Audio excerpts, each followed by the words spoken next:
Merry Christmas, you filthy animal.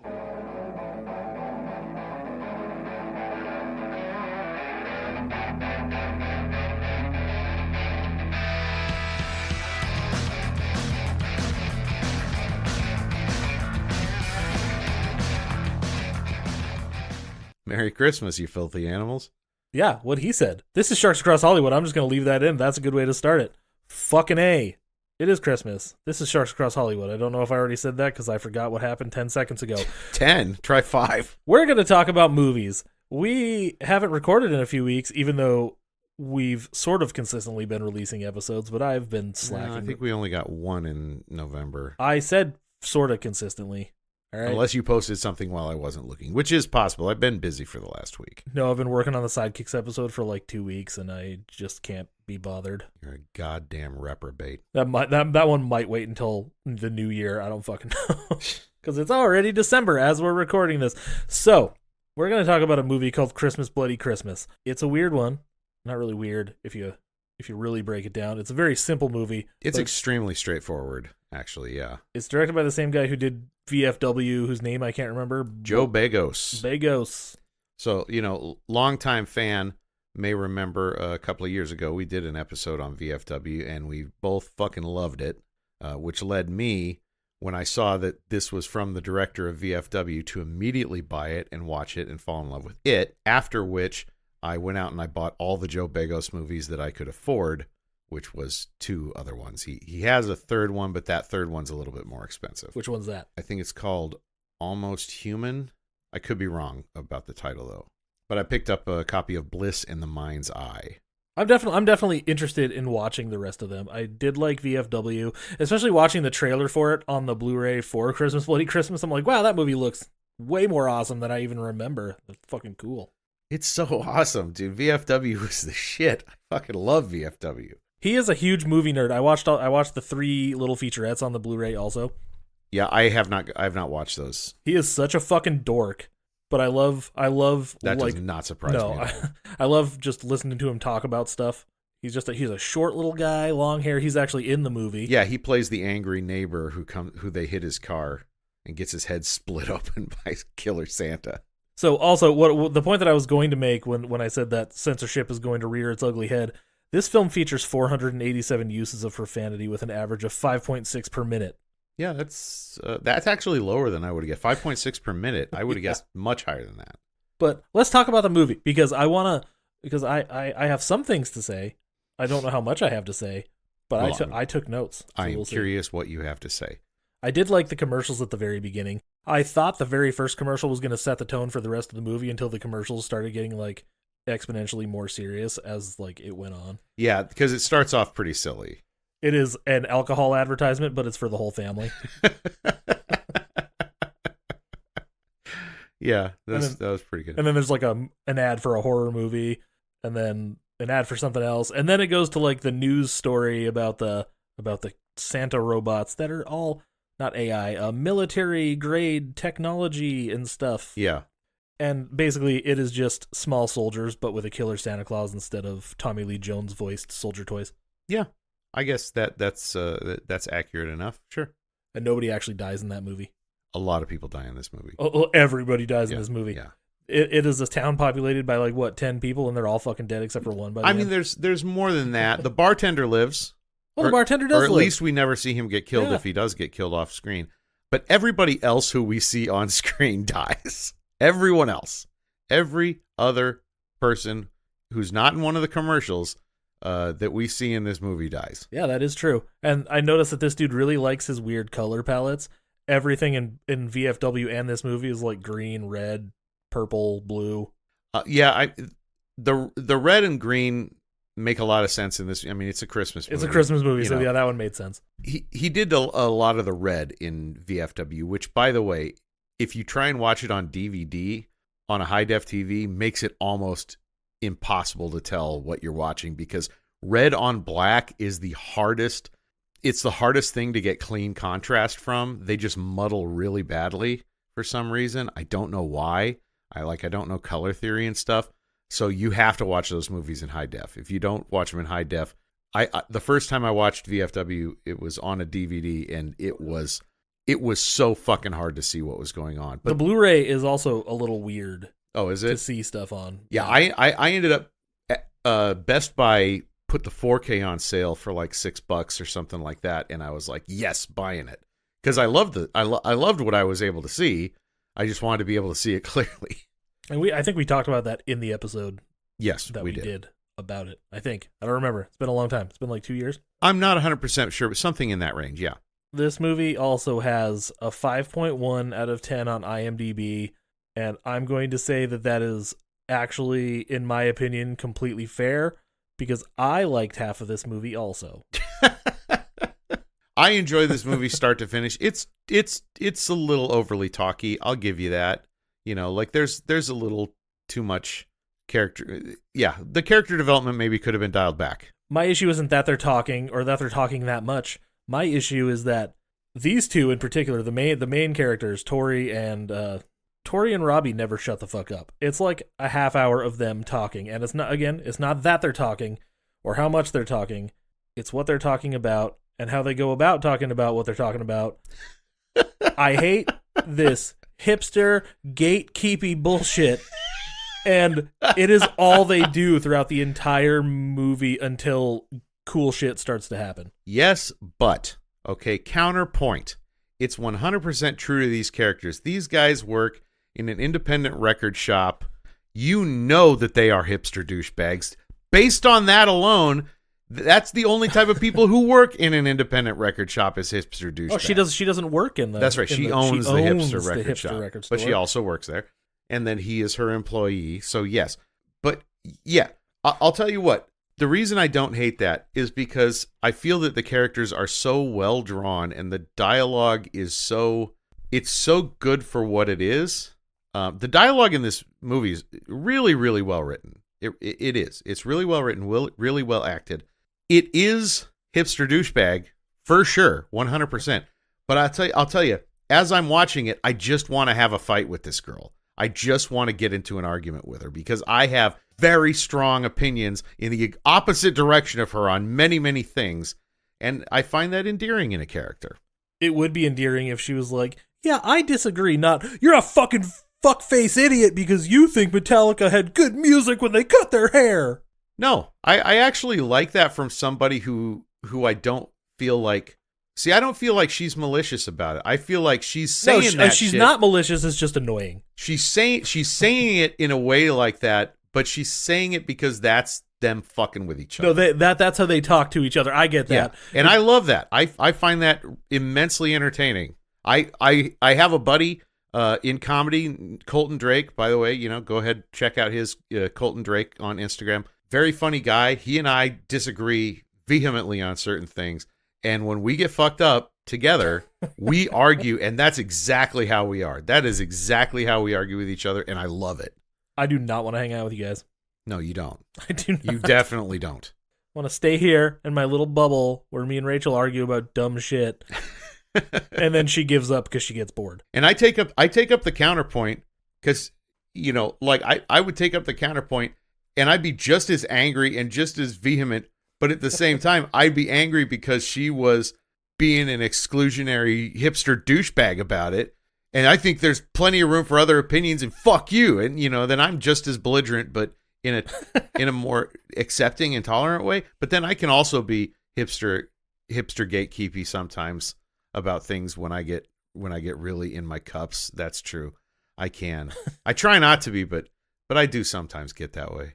So I would love to argue with this character. You only want to argue with her because you think it'll lead to what happens later. You're fucking A right. So I was on board by the time I saw her butt.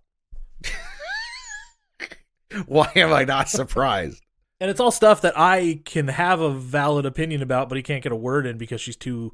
I'm like, that's why you got to yell over that person. I don't. You got to yell over him. I don't want to yell. That's the only way you can communicate with a person who's like that. Ugh. So she owns this record store, and her only employee / friend, whatever, really wants to fuck her. He doesn't outwardly say it. Right my god, he wants to fuck her so bad from frame one. It's embarrassing, and you can tell the chemistry's really good. I will give that to them. Also, that she's like, you're cute and stuff, but you work for me, so get the fuck out of here. But then there's also another guy who comes in and he's like, oh, I need a present for my girlfriend. He says girlfriend or something. I don't even know if he refers to her as a girlfriend. He needs a present for whatever her name is.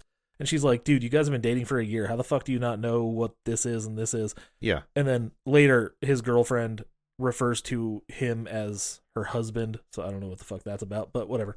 Did she? I don't remember that. She's like, get out of here. I want to fuck my husband. Oh, that's probably just her being, like... And they work together in a toy store. No, he was visiting her at work. Oh, was he visiting? Yeah. She works in a toy I want to assume that they own that toy store and they just stay there and fuck every night. I think she works there. That is a kinky... Not that kind of toy store, guys. It's like a children's toy store. Like he says, I feel bad for the kid tomorrow who's going to get a teddy bear covered in jizz. There's a lot of dirty words in this script, really. It's really pervy and gross. Yeah, I love it. And Tori met a guy on Tinder, and she has a dad somewhere. Her sister and brother-in-law are here, but they don't really do much except die. It turns out that the guy she met on Tinder is a guy named Emmett, and people call him 4Kid Emmett, or Eyeliner Emmett, or 30 Seconds to Mars, because he's a douchey, like, emo guy who... Not even an emo guy. An emo guy would be less douchey. He's an indie rock guy. That's what I'm getting out of it. And her friend, Robbie, is like, you could hang out with me instead, because this guy's a fucking douche. And she's like, why do you know him? How does everybody know this fucking guy? But everybody does when they go over to the toy store and they mention Emmett. Everybody's like, oh, fucking 4Kid Emmett? 5Kid Emmett, somebody squeaks out. He shows her a video of him playing a song, an acoustic guitar, and she's like, oh my God, why are you showing me that? Why is he whisper singing? Because he doesn't want to wake his mom up. Oh God. Yeah. So yeah, that just dries her up immediately. So that's basically the setup, it's like that. And then it's basically just him trying to fuck her and her trying to fuck him, but having to talk herself into it. Basically, he's like, I'm gonna go fucking, you're gonna come with me, we're gonna go to the bar, we're gonna hang out instead of you going to go out with that douchebag. She's like, okay, we gotta stop at the toy store first, because we gotta give my friend her fucking alcohol present that we already opened and took 2 drinks out of, because they're gonna stay and fuck at the toy store and all that shit. And he's like, oh, the one with the military AI Santa that's gonna kill us all later? Okay, cool. I love that kind of shitty dialogue in bad movies. If there was a line that ridiculously bad, that's some automaton transfusion shit right there. I love automaton transfusion. It makes me happy. You know what? Same kind of issue, though. Those guys are all fucking giant douchebags. Very similar vibes, too. Like in the levels of violence and stuff. Like automaton and all practical. Automaton transfusion is like a Joe Begos movie without the good writing, because the writing in Joe Begos's movies is, I've only seen the 2, but it's tight on both of them. Oh no, it's way better. The fact that they were able to deliver all this fucking dialogue and it's really coherent, as much as it annoys me, it's realistic. It is. Yeah, it feels natural. No, the characters feel really real. The dialogue's really well written, and there's a fucking lot of it. This is Kevin Smith levels of dialogue. Well, that's what I have a note in here that says it's like the fucking Gilmore Girls. The script for this thing was probably 140 pages. I think it's a 72-minute movie. A lot of it was improvised. They said that in the thing. She's just like, oh well, every take was different. All the dialogue was always different. Every like thing we had the things to talk about, and then we just went. Well, it's really well done. They do a great job. And she's like, I've never been on a horror movie set before. She's like, these guys are all metalheads, and it's a little weird, but I fit in. It's cool. And she's good. She is genuinely good. Again, I'm not annoyed with the actress. I'm annoyed with the character. Yeah. Probably doing exactly what she's supposed to be doing. Everybody's really good in this movie. Everybody's performance, excellent. So it also turns out, they get to the toy store, by the way, and they meet with their friends, and then there's more dialogue, and everybody's talking over. That's what makes you feel natural. Everybody's like talking over each other, and everything's going really quick. The 4 of them have a drink together, and they're gonna fucking whatever. But there's that AI Santa, and she's like, "Does it ever watch you?"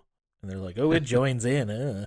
But then we hear on the radio, or no, they go to the bar, and then we hear the news saying, and the guys at the store, the friends at the store, they say, they're taking it out. Yeah, they're taking it out of there. Yeah. Then we hear kind of why. By the time Robbie and Tori get to the bar, yeah, there's a news story that they've been glitching out and reverting to their military programming. Firmware. Like, yeah, you think? I feel this happening. I feel this coming in the future. Except Santa Claus is probably not a good Christian symbol of Christmas. So Santa Claus is probably going to be killed off here soon. No, Santa Claus. Santa Claus is here to stay, because you got to remember, the people who are running this thing, they don't actually give a shit about Jesus. They just care about Christian as an identity. That's fair. They don't care about Jesus. In fact, they get pissed off when people take Santa out of it. That's true. Kirk Cameron said in Surviving Christmas, Saving Christmas, that Christmas is all about hot cocoa and Santa Claus and presents and shit. And he really said and shit because he's Kirk Cameron. He don't give a fuck. He didn't say that. But that was the gist of the conversation he was having in that movie. Now I want a t-shirt so bad.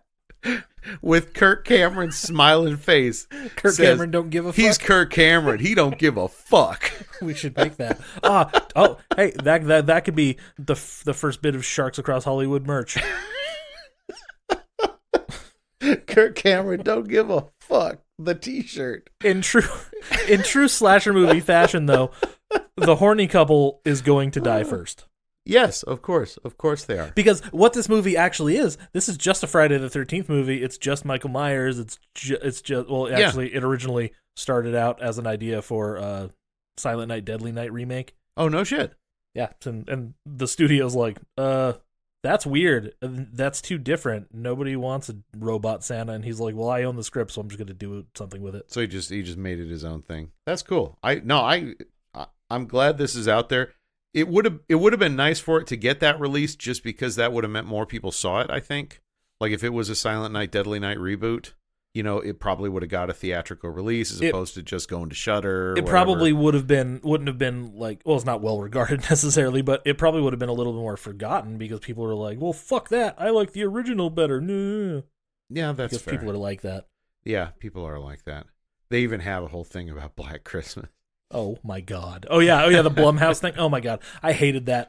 I hated that conversation. It's like, oh, you want to go home and watch Christmas Story? He's like, yeah. And she's like, no, Christmas Story fucking sucks. If you want to watch a Bob Clark Christmas movie, we can watch Black Christmas. And he's like, oh, that Blumhouse joint? She's like, oh, okay, fine. Well, you can go home and do whatever you want and jerk off to fucking Blumhouse. I'm like, you need to chill.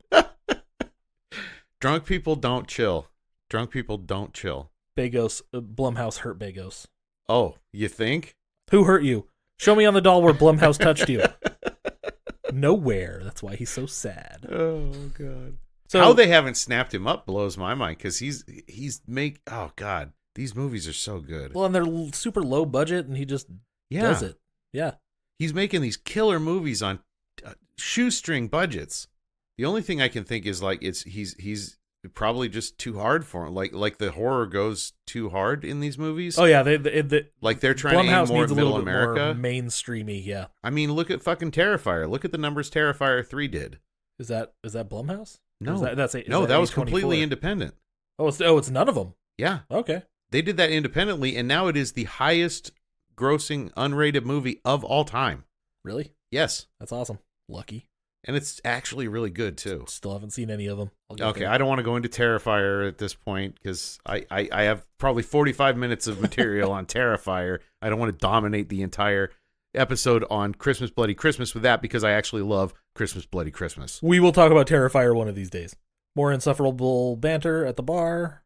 Oh my God. At the bar, the first thing at the bar is where they cut their hair and all that shit. And how Soundgarden started to suck when Chris Cornell cut his hair off. I'm like, didn't he do Black Hole Sun after he cut his hair off? Yeah, Super Unknown. And her contention is that Super Unknown fucking sucks.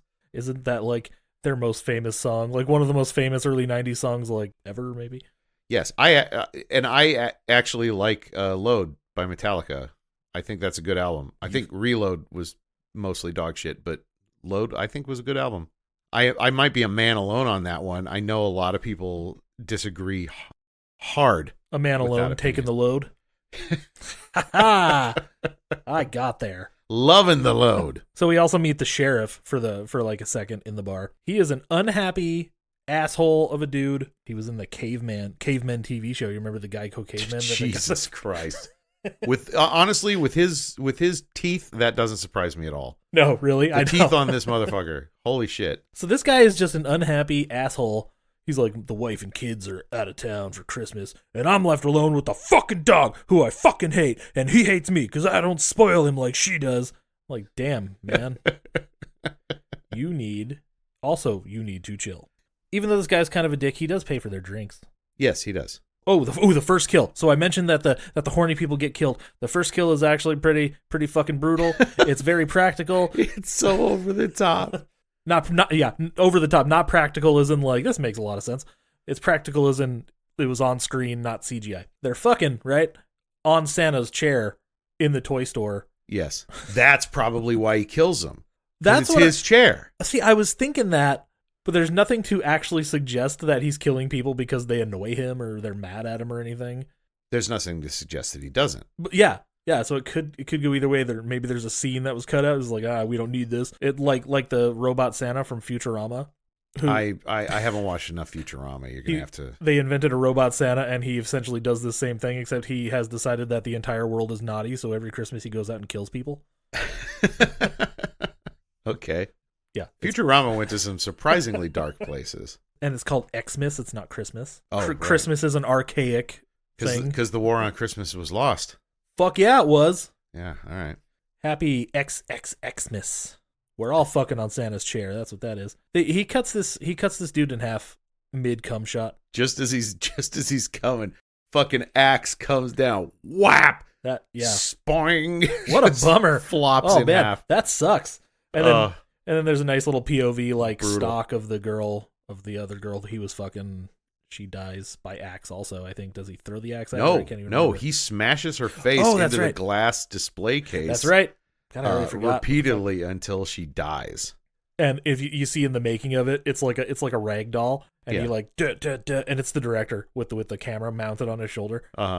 He's like slamming the doll, then he throws it, and then it got me thinking about somebody posted a thing about sitcoms in the 90s and 80s that they're like, we need more like ragdoll sitcom scenarios. You know how when they get like thrown across the room and it's just like a weird doll. It was like in Fresh Prince and shit. They showed the scene from Fresh Prince. Yeah. Like that's awesome. When they keep throwing DJ Jazzy Jeff out the front door. Yeah, exactly like that. Yeah, it is just a shitty doll, and it's like very obvious that it's a shitty doll. Yeah. In a show that got serious occasionally, I love 80s and 90s. Those early 80s, late 80s, early 90s sitcoms were such a weird thing. I don't know if we need to be emulating anything from them, but that I could actually get behind. That's ridiculous enough that I think that's primed for a comeback. Yeah. Yeah, I'm down. Let's do it. Let's make our own sitcom. Oh my god, I want to do a sitcom. We could play brothers. We look exactly the same. We could do a sitcom about two guys who have a podcast that no one fucking listens to. That would actually be great. One of them's in a band. One of them's a struggling stand-up comedian. They both hate their fucking day jobs. One of them's perpetually single. The other is in a delightfully confrontational relationship, but of equals, not where one person's getting shit on. Dude, that is legit a sitcom. Yeah. That's not even a joke. We could do that. Yeah, we could. If we wrote a pilot episode, we could totally pitch that. And every episode starts with a podcast session. And then the podcast kind of sums up where the episode's going. That's fucked up. I think we should do that. That sounds awesome. And what would it be called? Enter the Shark Pod. No, that's dumb. But it's funny in my head. Oh, I know. Kirk Cameron. Don't fucking whatever the fuck I said earlier. Kirk Cameron doesn't give a fuck. Yeah. Oh my god, I love that so much. Anyways, let's move on. We'll talk about that later. That's fun. Copyright. Sharks Cross Hollywood. Cross Hollywood. You heard it here, folks. So Robbie and Tori leave the bar and they're walking back they walk to the bar because they're responsible at least, which is nice. So we got that far at least with these two idiots. They're walking back to the store so they can go in Robbie's car to her house where they're gonna drink a little more. And she's like, because they're not that responsible. Yeah, she's like, I'm not fucking you, just so you know. And it was like playful banter. I'm not fucking you, when she probably assumed she wasn't gonna fuck him at that point. But then they get there and it's just fucking. I honestly, I can't tell. I can't tell if she intended to fuck him the whole time or if it was just a last minute decision. Because I've definitely had those spur of the moments, like, oh, we're not going to do anything. Okay, we're doing stuff now. I never have. So they walk by the store as the girl's getting killed, and they can hear her going, like, and they're like, oh yeah, his dick is fucking huge, and he's gaping her right now. I'm like, yeah, dude, she's like, have you seen it? He's like, yeah, it's fucking what? thick as shit. Oh God. So they're gonna go to her place, more drinking, so much fucking talking. So oh my God, it's like an episode of Gilmore Girls. That's my note. So they get to Tori's house, and Tori's sister and her fucking husband must be on drugs or something, because How they're not waking him up. the amount of noise that these people are making in this house. They're playing records, they're slamming shit around, they're making nachos, they're being fucking loud, yelling at each other and smoking, and then eventually they get to a point where they're making out and like knocking shit off the I love how it counter goes and from stuff. 0 to 100 on that. Like, Yeah. They're just fighting, arguing with each other, then boom, she's on him. Oh, he does mention earlier that I think I made a note about this actually. He eats pussy like a fucking Tyrannosaurus. With the ferocity of With the ferocity of a Tyrannosaurus. And we'll learn that that's partially true, apparently. Yeah, he goes to town. Yeah. And then you see her butt, and I'm like, sold. The movie's good now. I love the parallel. I only noticed upon this viewing, but I love the parallel between the neighbor getting killed by the killer Santa who comes into the house, which we think he's coming into their house because the houses are identical. Yes. But it turns out he's going into the neighbor's house. He followed the car there, but picked the wrong house because they parked right between them. Because he saw him And this as is they were walking away Yes. from the store after he killed their friend. And this is another instance where I'm like, is he only going to pick off the people that are like assholes? Because that first couple was fucking on his chair and he killed them. And then now the dad's like yelling at the kid to stop fucking with the presents. And he kind of sounds like an asshole. So Yeah. I'm wondering, it's like, oh, he's not in the Christmas spirit. So I'm going to go in there and I'm going to kill him. And he does kill him. And it's brutal. And there's blood everywhere. And then he kills the mom. And it's also brutal. And it's really sad because she gets like the back of the axe to the eye. And her mouth like moves weird. It's like a cool animatronic like doll thing. Yeah, it's hardcore. Then he fucking kills the kid. It's not like not a teenager either. But here's the question. Was he going to kill the kid before the kid was like, yes. clothes again? Yeah, there we go. That's the point that I was going to get to. Like the kid's like, "Oh, you did bring presents, Santa," and then he goes and opens the thing, and he's like, "Fucking clothes." He didn't say fucking clothes, but it's like clothes again. And then Santa walks up to him, and he's looking down. Why are you? No, so Santa's bloody? behind him that whole time while he's opening the presents. yeah. Santa's standing there right behind him, and then he's like, "Clothes again." Then he turns around and he looks at him. He's like, "Why are you so all bloody?" And then we see through the window she sees Santa axe him. Oh, but the parallel I don't know if you noticed, as Santa is stalking the dude, he's hacked the guy the neighbor guy in the back with the axe, right? Oh, he gets a good curb stop on the face and he's too. crawling up the stairs, the axe still embedded in his back.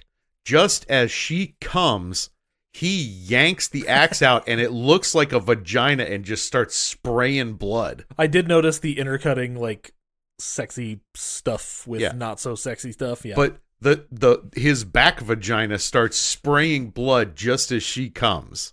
So yeah, she comes and then she like pushes him off and she's like, "Oh man, that was unexpected." And he's like, "Fucking told you." He doesn't say that, but he's thinking it. And she does the weirdest fucking thing. She puts on all of her clothes and apparently her shoes as well and goes downstairs to get more whiskey. I'm like, who does that? I mean, I could see putting something on. Something, but not like you got everything. people in the house with you. But yeah, it does. It like getting fully dressed to go get whiskey. That does seem like excessive preparedness. But to Robbie's credit, he's a nice guy. He doesn't go like, "Where the fuck you going, man? I'm fucking my turn." No, he's very cool about the whole thing. He's like, "Yeah, love eating puss." I mean, she tells him don't fucking go anywhere because she's obviously planning on coming back. Yeah. So he's actually a nice That was just guy. round one, Yeah. and he's not stressing about it. Nope. As she leaves, he like puts his hand down his pants. But yeah, and that's where she goes down and she's getting the whiskey and they burn the nachos and shit. And that's when she sees Santa fucking murder this child he gets the axe to the shoulder. Oh, It's pretty hardcore though. It's mostly off screen. and I said this movie is pretty ballsy for killing a kid, almost partially on screen, which is nuts. Yeah. And this is where the movie gets actually good because now it's a slasher movie. And it's fast paced. This movie books. And it actually makes sense. All the dumb, crazy decisions that they make, I'm like, yeah, that actually makes sense. Nobody's like running up and down the stairs being a bunch of dickheads fucking. Yeah. But they're making choices that you would make and then fucking it up because you have to make all these moves so fucking fast to avoid getting murdered. Yeah. Everything that happens here is perfectly logical within the realm of what we're watching. It makes total sense. you don't feel like the characters are making decisions you wouldn't make in their place. Yeah, it's that kind of satisfying, like a Jordan Peele script, where the characters have agency. It's just the deck is so hard stacked against them. We meet the sister and brother-in-law. The sister's fine. The brother-in-law's a giant douchebag. The brother-in-law's fucking asleep. But he's like, what? What the fuck? What? Why are you getting up? There's nothing going on. It's fine. And then he keeps.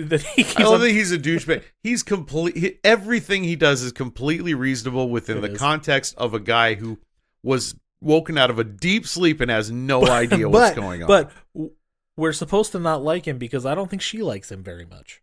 Because we're on her side already because she's been like, oh, my fucking sister's douchebag husband.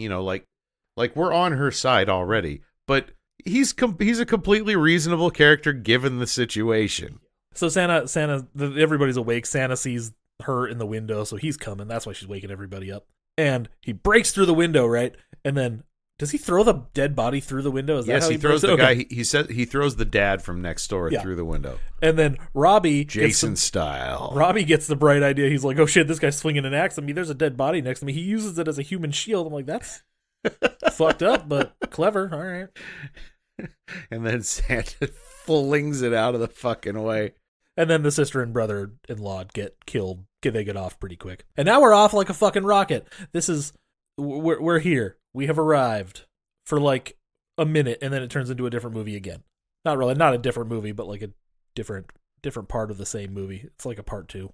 Yeah, the police sequence is it's kind of a breath because everything from here to that point is so fast paced and goes so hard that you need a breath to catch up, or to like get ready for what's coming. Robbie's shitty car makes everything really hard. They're in the car. They slam into this other dude's car, and only the driver's side door opens, so they can't get out. Which they set up way in advance. All this stuff was set up. And then eventually they do the guy whose car they hit. Oh, and they hit the douchebag's car. Who they're like, this motherfucker needs to stop parking his shit here. Oh yeah. Or I'm gonna. What did she say? Like I'm gonna have it towed, or I'm gonna total it and fucking smash the windows out. Oh yeah, there you go. And then she runs into it, and he's like, "Hey, what the fuck, man?" Comes out. He's all drunk, carrying a bottle of whiskey or something. Yep. They break his car, and then he gets killed by Santa, which is the weirdest thing. I keep saying, people. It's not really Santa. It's a fucking robot. Santa is real. This is fake Santa. Yeah, this is fake robot Santa. This is fake Tommy Lee Jones Small Soldiers Santa. And he's white people. Get it? I don't know. I was just reminded of that whole argument where some fucking Fox News anchor or something was like, Santa is white. It's just a fact. Deal with it.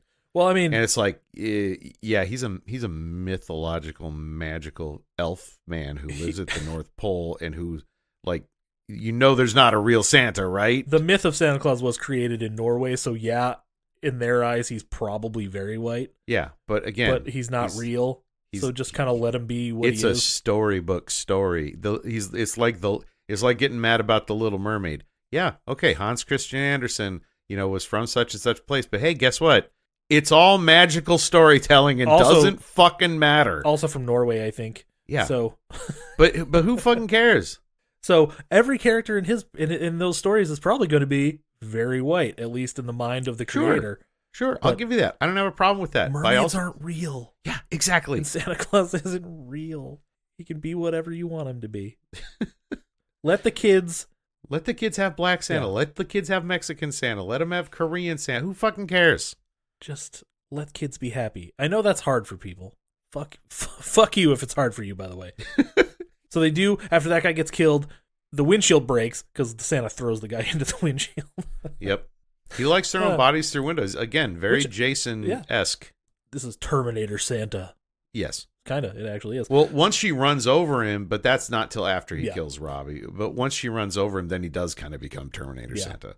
Yeah, so this is all building, like they finally get unstuck from the car and they slam it into a tree. Again, something that I feel like would happen. You're frantic, you're trying to fucking figure shit out. And they all still think it's just a dude in a Santa costume. Yeah, they don't know it's a robot. I don't think anybody actually learns that it's a robot until everybody's dead and she's like, it's a fucking robot! Yeah, I like she says that a couple times, but everybody's like, nah, I don't think that's true. Robbie gets killed in brutal fashion. Oh, it's hardcore. The axe like smashes his face basically. Whew. Yep. And then a cop shows up, and then he shoots Santa Multiple times. a couple times. Yeah, but he's a robot. Yep. So Santa can't. Well, I die. mean, he goes down. He does go down, but he gets back up. And Tori's like, dude, you need to fucking, let's go. Let's get the fuck out of here. Do not go check on him. Do not go check on him. We need to go to the toy store because I'm betting that guy, she doesn't know he's a robot yet, stole the Santa suit from that fucking Santa thing. We need to go back there, and my friends are there, and they're probably dead. And oh my God. And then the cop's like, it's fine. I'm going to go out there and check on him, make sure he's dead or whatever. Gets shot by his own gun. Because because the Santa stands up. Yes. Jumps up on the hood while they're arguing and smashes out the window with the axe. And then That's the right. cop grabs the the cop shoots shotgun, him. blows him off the hood, and then goes out to finish him. And she's like, shoot him in the fucking face. And he doesn't. He tries, but it doesn't work. So he gets shot in his own face. Yep. Then she drives And off. paints her with his bodily Oh, dude, fluids. she is covered in blood for the rest of this movie. It's Yeah. fucked up. And she drives off. She runs over Santa. She runs into the other cops who think she's killed. This one guy at least assumed that she killed that cop that she was with. Yeah, we see after she runs over Santa, you see a green light in his face. Like, you don't need to tell us he's a robot. We know. Yes, but they didn't. So now they do. And all the lights inside of him are Christmas colored. Green, blue, red. It looks like his face has Christmas lights inside of it. It's kind of delightful. It's adorable. So we go to the police station, and the chief doesn't think she killed anybody. So that's at least he's on her side. Because she's just a little girl. They were just hanging out. He's like, "Fuck! I just bought you a drink 3 hours ago. What the hell happened?" And then the deputies, and this guy's the a deputy fucking- doesn't buy her story at all. He's like, "We could smell the weed and the booze on you from a mile Yeah, away." he She's is- like, "Yeah, I had some weed. Yeah, I had some booze, but they don't make you fucking hallucinate. I know what I saw." I am not a fan of this guy. Oh no, he's a huge asshole. I get that he's stressed out because apparently there's only like 4 cops on duty at this place and no backups coming. Also, the guy who got killed was his like a friend. really good friend of and his. the best cop in the whole precinct apparently. That's what he said. Admittedly, that's what friends say. You know, Yeah, he that's true. probably wasn't. And he's like, "Oh my God, I have to tell his fucking widow." Very stressful. But Tori goes Admittedly, to the bathroom to smoke and chill out for and a wash second. evidence off. Wash the evidence off. Yes, she hears the cops talking about no backup because the chief told that guy to go call the cops who were out there checking on shit to see. Yes. They how had they cops did. from another county coming in because the cop had reported yeah. that there were dead bodies. And there were so few cops, so few of them on fucking duty. Yeah. So she's like, "Oh shit, I got to get out there to see what's going on." He's like, "Okay, so we're going to go check on them. We're going to go see what happens." But then before they're able to do that, they hear the fucking sirens of this ambulance coming. And they're like, what the hell's that?" And then they see this ambulance and it's coming for the car, coming for the police station. And it just slams into a car. It blows up because it's a good American movie. Boom. And splits the car in half. It's pretty awesome. Joe Begos, man, the dude does some sweet ass horror action. And then, of course, the two cops. Remember VFW when the car comes? Oh, yeah. and the dude just drives the fucking car into the. Yeah, he likes that bit, Yeah. doesn't he? He does like that. And then, of course, the cops have to go out there. She's like, "Give me a gun, give me a fucking gun." And the chief is like, "Just give her your fucking sidearm or whatever." He's like, "No, what the fuck?" And then she just grabs it from him. And then he's like, "Hey," like ready to shoot her. I'm like, chill out, guy. Shoot And then he does have a moment of reasonability where it's like, do you even know how to fucking use it? yeah, point and shoot. If only it were that easy. It's a revolver, so it probably is. Well, but if it's a snub nose, those things go wide so fucking easy. I wouldn't know, but maybe I should learn. I don't know. He said it was a 38. He didn't say it was a snub nose, but I don't remember for sure if it was. It but, looked a little short. but if it's it a cop was, thing, yeah, those things, and a lot of cops carry those as sidearms, or backups. So if it was, So naturally, the cops go out there. and die immediately. Die immediately in like epic fucking fashion. The chief flies over the ambulance after we hear some gunshots. It's so wild. It's great. And then the other cop gets some shots off, but then Santa ends up grabbing the gun, turning it on him, and blowing his head off. Yep. Jesus. And That one actually, I was expecting a little bit more out of that kill, just because of the way the gun was angled. I was thinking maybe it would take off like the whole front of his face, but it doesn't. Admittedly, they did so good on almost all of the kills that I can't really fault them for underwhelming me with that one kill. No, this is what we're here for, and 90% of this stuff is all perfect. Yeah. It really is. I don't have any legitimate complaints. This Like I is said, there was on my first watch. There's one part about the last half that I didn't like, but then on my second watch, I'm like, oh no, it wasn't as bad as I thought it was. What was it? Right at the end. We'll talk about it when we get to that part.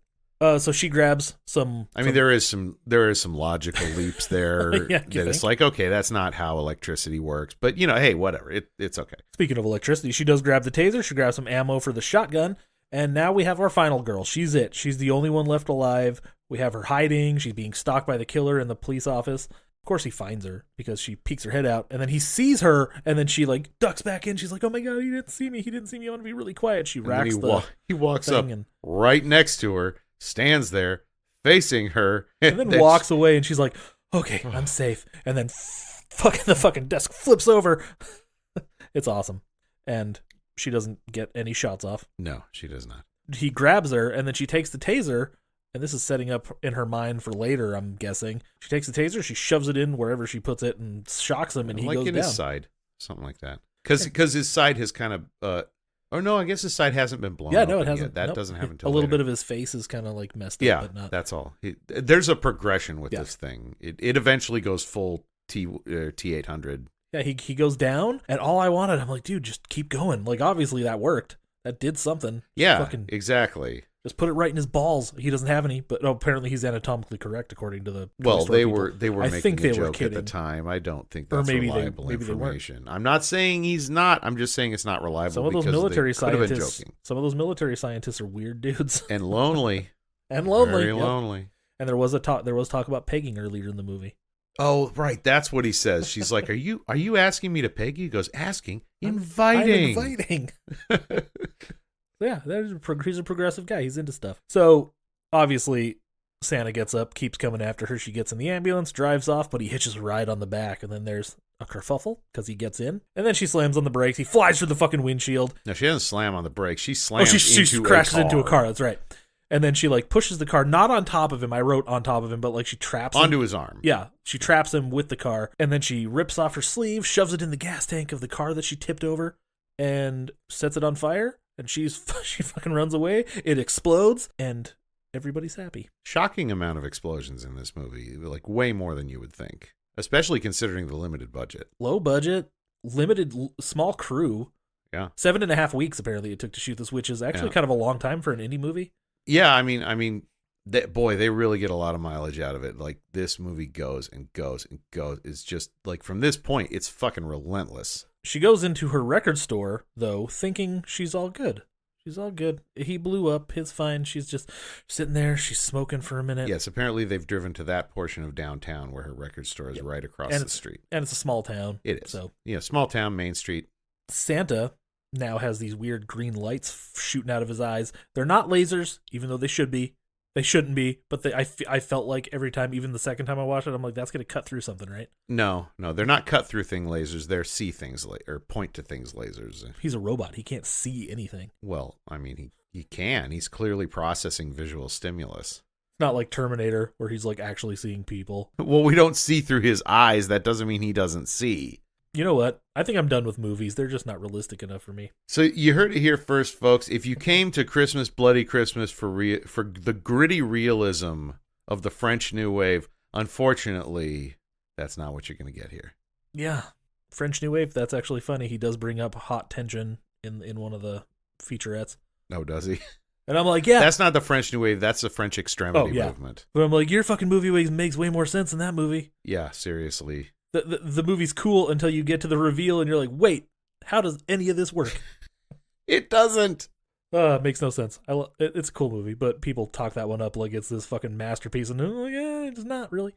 Kind of a piece of shit, and the entire first 2 acts are plagiarized from a novel that beat for beat, scene for scene, that the author claims to have never read, and they are identical. Also, no credit in the credits or anything? Oh, no. Wow. The author outright claimed to have never read the book. But as I was watching, I was like, this is every single thing. The book is about a girl and her best friend who are out at their isolated farmhouse.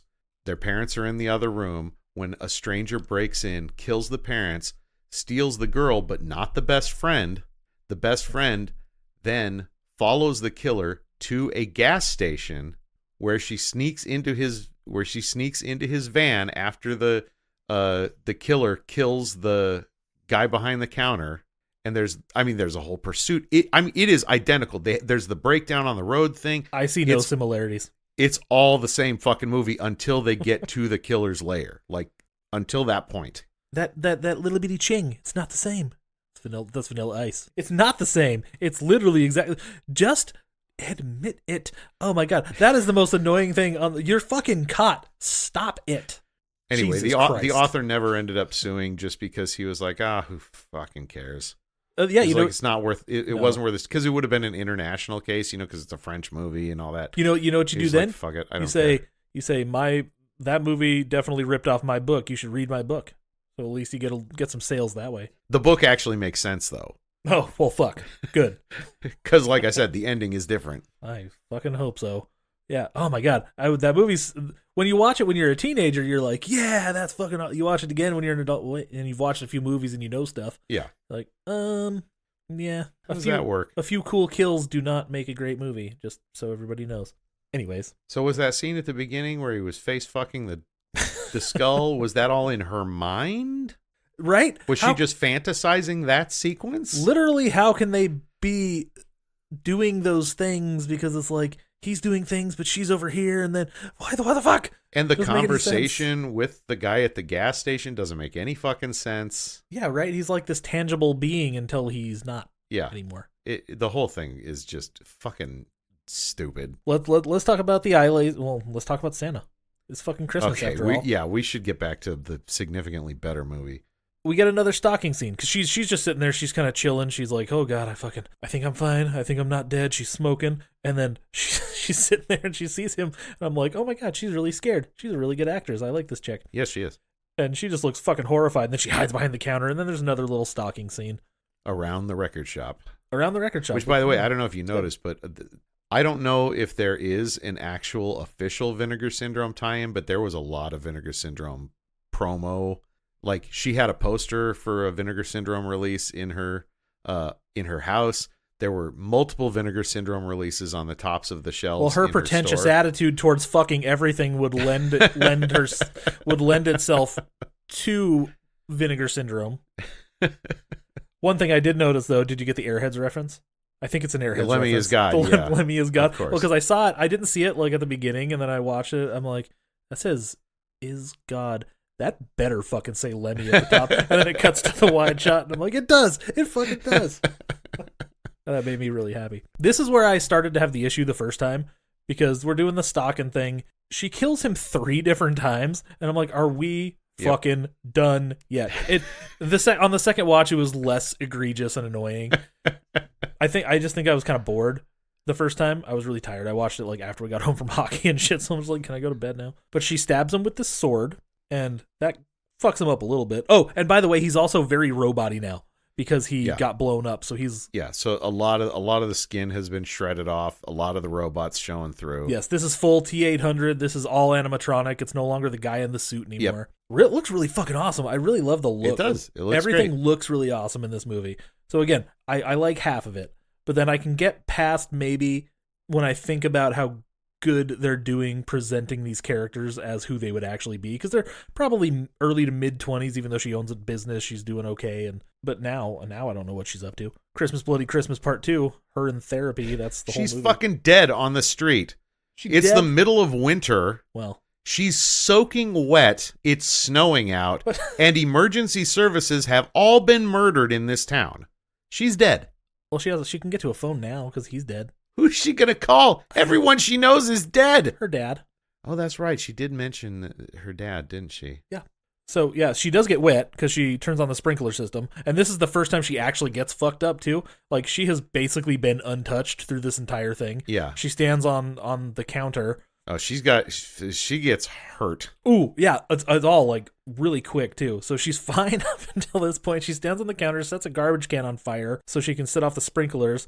Because she's like, electronics. Yeah, I'm like, okay, that's smart. I guess that would make sense. That doesn't quite do the trick. It fucks him up a little bit, but he manages to swing the axe and hit her on the ankle, and then she falls down. And she goes down, and her ankle is fucked up. And then she puts her hands up on the counter, and then he swings the axe and chops off her fucking fingers. I'm like, ah! Yeah, that one. Ooh, You get through the whole thing unscathed, and then all of a sudden, that one's brutal. just ooh. And he's still going. He's like, that was the point at which I think in my first watch I was like, oh shit, is she actually not going to survive this? I know, right? And then they have a little crawl chase. I'm like, Yeah. good Lord, are we done? And then a bookcase falls on him. But that just slows him down. He manages to like crawl out from under it. But at this point, he is struggling, but she is struggling too. yes. And she like ends up on the wall. You know, she I don't know if she's like actively thinking of the taser, but she pulls the electrical wiring off the wall, and then she shoves it in his face, and then she runs out of there, and then he explodes. It fries him, and he blows up. Which that's the point at which, you know, I'm like, okay, that realism has to take a back seat here, because the wire is coming straight out of the breaker box, so they do cover that, but that would have tripped a breaker, and then the power would have gone out. Like, they're designed to not have that happen. Well, it is an old shitty town, so safety measures be damned. But it's also a small town in California. Maybe this is one where they jammed open the breakers because they kept tripping. Yeah, that would track, actually. So yeah, she falls down on the ground outside, and I can't tell if she's laughing or crying or screaming because it's all in slow-mo. And then the end. Yeah. Yeah, she's dead for sure. If she survives, I'm not saying I don't want her to survive. I totally do. But if she survives for Christmas, bloodier Christmas, I will definitely be there for it. Don't get me wrong. Will her butt be there? Safe bet. I mean, I'll take a girl with no fingers if she looks. Well, like they'll that. have reattached the fingers for sure. I mean, where they blew up in the fucking record store. No, but they were at the other end of the store. But the store's still on fire, so I don't know. No, sprinklers were already going off, man. Well, that's true. Shit. Plus, you know, wet and cold is, but not ice. You know, like ice is bad, but wet and cold is good for preserving fingers. You know, like if you have a finger that's severed, keep it cold and wet, but not ice. What do we think? Final thoughts on this movie? I love this. Joe Begos is 2 for 2 in my book. Same, mostly. But again, now that I'm thinking about it, I'm like, okay, I hate them a little less now.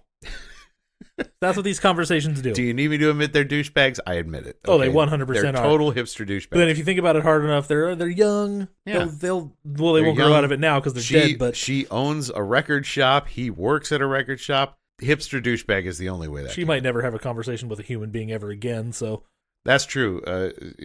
Who knows how this is going to carry forward for her if she even survives. She's tough. She'll survive. I would love to see her survive. I would love to believe that. I'm just like pragmatically, the odds are not in her favor. But either way, this movie's cool. All the practical effects are really awesome. It looks really cool. This dude really knows his way like around just direction. He's really good at it. Yeah. And he's a huge fucking dork. He's a movie nerd. You can tell he just loves doing this shit. And he's involved. He's like working the camera. He's doing the POV shots. He's in the uncomfortable positions, and he's covered in blood just like everybody else, and that's really awesome. I'm very excited to watch his other movies. I will try and get a copy of Almost Human if I can.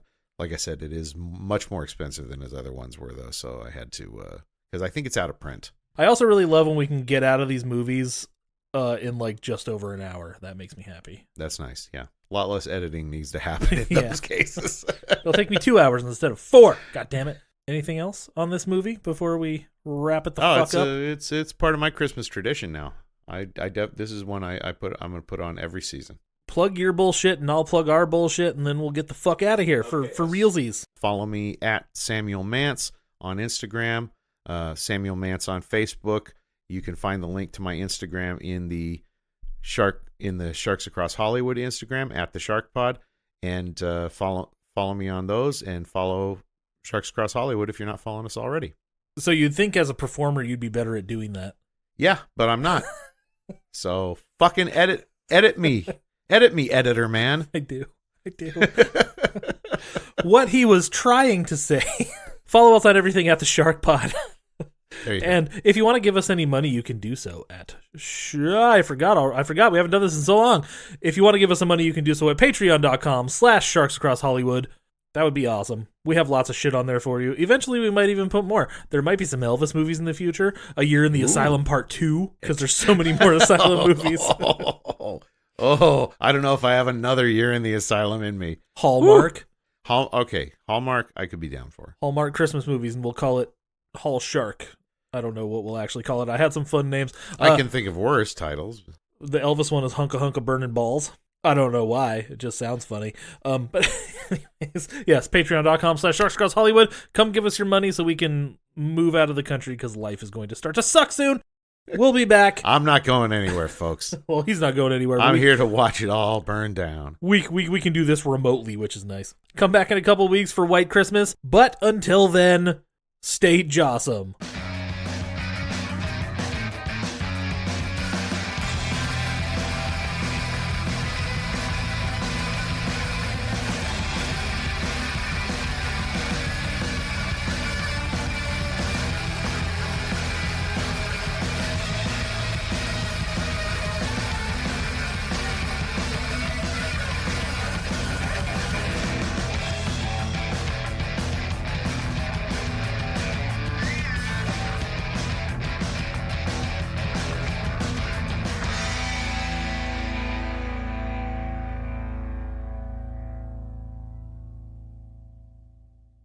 And a Happy New Year.